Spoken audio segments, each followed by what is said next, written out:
কাজকর্মে হতাশ হয়ে পড়লেই কবিতা লিখতেন, ঘুরে দাঁড়াবার চেষ্টা করতেন।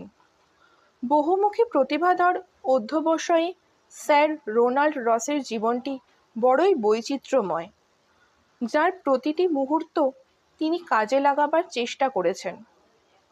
ভারতে সিপাহী বিদ্রোহের মাত্র 3 দিন পর 1857 সালের 13ই মে হিমালয় পর্বতের কাছে আলমোড়া নামক এক অঞ্চলে আজকের দিনে জন্মগ্রহণ করেন রোনাল্ড রস।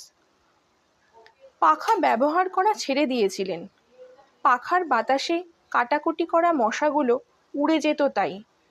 এ বিষয়ে তিনি তার জীবনী গ্রন্থে উল্লেখ করেছেন, আমার অণুবীক্ষণ যন্ত্রের স্ক্রুগুলোতে কপাল আর হাতের ঘাম লেগে লেগে মরিচা ধরে গিয়েছিল।